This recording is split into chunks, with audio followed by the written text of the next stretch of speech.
Hi there, everybody. I'm here with broker owner of RE/MAX Realty Experts, Beverly Vidoli, and owner and operator of McDermott Appraisals, appraiser Kerry McDermott. And I wanted to welcome everybody this morning for a great interview with Kerry and Beverly. So Kerry has been an appraiser for the last 15 years. She works with many attorneys, local banks, and mortgage brokers. So welcome, everybody. All right, so I will jump into the first question for you. I know everybody has a busy schedule. So how do you feel that the modifications that have been put in place have affected how appraisers handle residential appraisal process today? Well, during the pandemic, it's actually very helpful that Fannie and Freddie flexed the guidelines and allow us to complete. They've issued 2 new products. It's we can do a desktop appraisal, which is no viewing of the property at all whatsoever, on a traditional appraisal form with with a large addendum, so that they know the difference 5 years from now when it's sitting on somebody's desk. We're allowed to use information from brokers, your photos, homeowner photos. We can gather information from places that we're not normally allowed to rely on, and use that information. So that has been helpful for that. And we also are doing modified exterior appraisals, which we still go out to the home, do all the measurements, take all the exterior photos, and usually on an exterior appraisal, sometimes the homeowner doesn't even know we're there. Now, they know we're coming. They can send us the photos of the house. I need all the interior stuff. They can give us their list of updates, so we're not just going on what the exterior looks like. So those are very helpful during this time, and I know they're doing them for a lot of loans. You have your buyers that have large down payments that meet guidelines. They don't need an interior appraisal. Same thing with refinances. As long as they're not taking any cash out and they have a high equity amount in the house, we don't need to be in. So that has been helpful. It is a little bit more work intensive sometimes because you're not actually physically seeing it yourself, and you have to gather that information from different sources.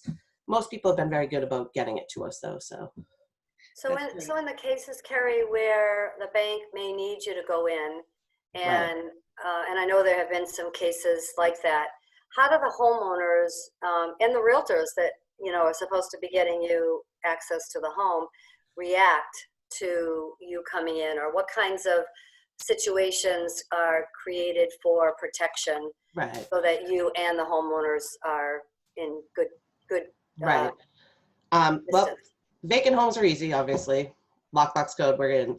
With homeowners, my company sends out an email prior to scheduling the appointment, and it lists the guidelines of, we were assigned your order, we need to appraise your house, or we have the conversation with the realtor. These are the steps we're taking. Our appraisers are all wearing masks, where it's a no-touch policy. We're not touching anything in your home. We're asking that they turn on all your lights, open all your doors, make sure all your systems are accessible for an easy photo. Send us all the information prior. We have a list of questions. What are your utility connections? What improvements have you made? Open a few windows, keep the airflow, step outside of the home while we're in, or if you can't, leave the home just to stay in one small area while we go around it. Literally, I could probably tell you I've been in and out of houses in less than 5 minutes, just photos, and it's easy, not touching anything. People have been really good about it. We have not run into much resistance at all.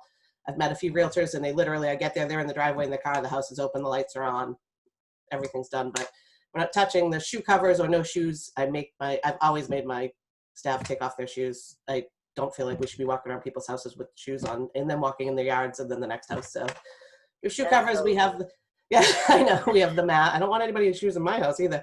We have the mats, the shoe covers. The only thing that we're not using, and I explain it to people, is we're not wearing gloves. Gloves are for medical people that are trained in cross-contamination. And I expect that myself and the 2 people that work for me are not touching one thing in your house. They shouldn't, there's no need for them. Everybody must have their hand sanitizer and disinfectant. Everything gets wiped down. My cameras, my iPads, all make back to the car, get wiped down, because they are going from place to place. And that's, really, I really have not run into any issues whatsoever. People have been great. They've been very helpful. and I read some articles, some appraisers are like, they're not putting their lights on. I have not had one homeowner or realtor not have everything open and wide. They just, in and out quickly. They're on the back deck. They take the dog for a walk, and I make sure that they're back before I leave. I don't like to leave anybody's house unlocked. I don't want that. So. It's amazing how we've had to adapt everything we do on our end as well as your end to make it all work. But that's interesting. And I think that we've all done a really good job of that as well. Right. So that leads into the next question. How do you feel that the residential home sale inventory has affected the process of comparable home evaluations? Well, I know that we function in different worlds as far as value. Realtors have you guys, and we have, guidelines that the banks make us follow, which are normally 6 months and 1 mile. That's their guideline. Obviously, that doesn't work every day anyway. And now it's a little bit tougher because, as you know, the last couple months, home sales have been very slow. What goes on the market is selling. You guys are doing an amazing job marketing. They're closing quickly. It's just there's not a huge inventory. I think everybody's kind of on pause. So our guidelines, so basically we're collecting more data on a larger range. I don't think I've been within a mile in months. And 6 months is not, the winter months are hard anyway. Add this to it, so we're going back sometimes to last spring for sale data. And then, there still is an increase in the market. March sales were up 6% for everything under $1 million. So we're waiting on the April valuations of the properties, you mean? Yeah, they're up 6%. March is firm numbers for homes under $1 million in Middlesex County. The sale prices were up 6% over last year. So, we go on that. We can't say what's going to happen in the future, but our values are based on what's happened already. So that's exactly the data statistics that I've read and understood, that from last March period to this March period, it's about a 6% increase. So you're right on the money on how valuations have changed in spite of COVID. So I don't think we're seeing an impact of COVID on values right now. And I don't think as long as your inventory stays this low, you're not going to, because a house goes up on the market and you have buyers that want that house in that neighborhood. They're looking, they're waiting. So that, I don't know if we'll see an impact right now at this time period on this, from this pandemic. I think the biggest, just to side note on that for a moment, I think the biggest challenge is that we're not using the traditional open house process. So the house might have a few more days on the market, weeks on the market, just because of the amount of time to get everybody into it who is looking, to be able to view it and then decide. So it depends, house to house, but I think that's the length of time has changed, but not the valuations. Right. Well, and also your process to close is a little bit more complicated now too.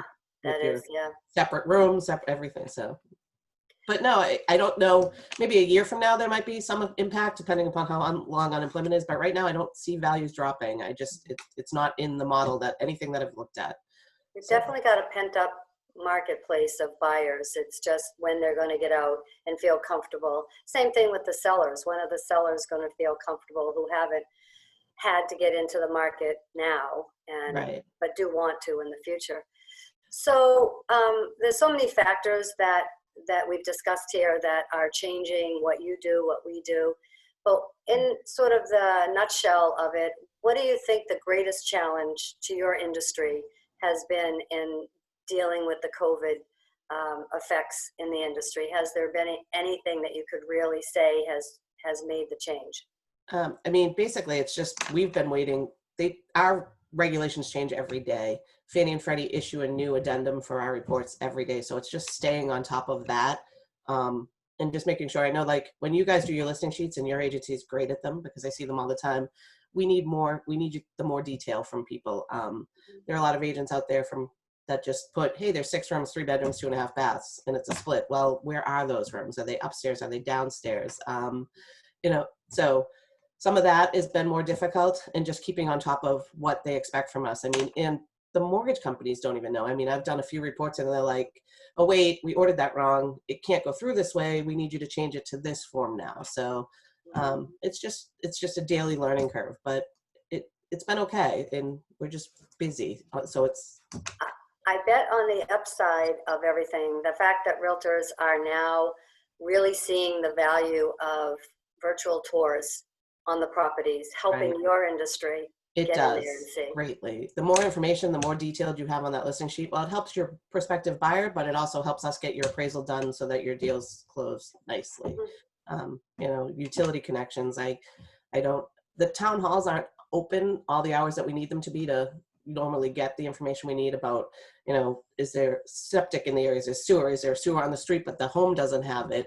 So if you guys will have that all on your sheets, you fill them out completely, we're good, and we don't have to bother you either, because you guys are busy. You're trying to schedule, I can't even imagine trying to schedule virtual tours with people to get them in through houses on a daily basis. It's just, there's a lot. So we've all got our challenges, but we're making it work. That's the important thing. We're all making it work. Yeah, so. All right, ladies. Well, I want to thank you both for your time. Kerry, it was so great to hear you. Beverly, thank you. And have a great day, guys. Yeah, you Shannon, too. thanks for hosting and doing a great job again. Thank you, Kerry. Shannon, thank you. And Thank have you, a great Beverly. day. Good luck out there, ladies. Thanks. Thank you.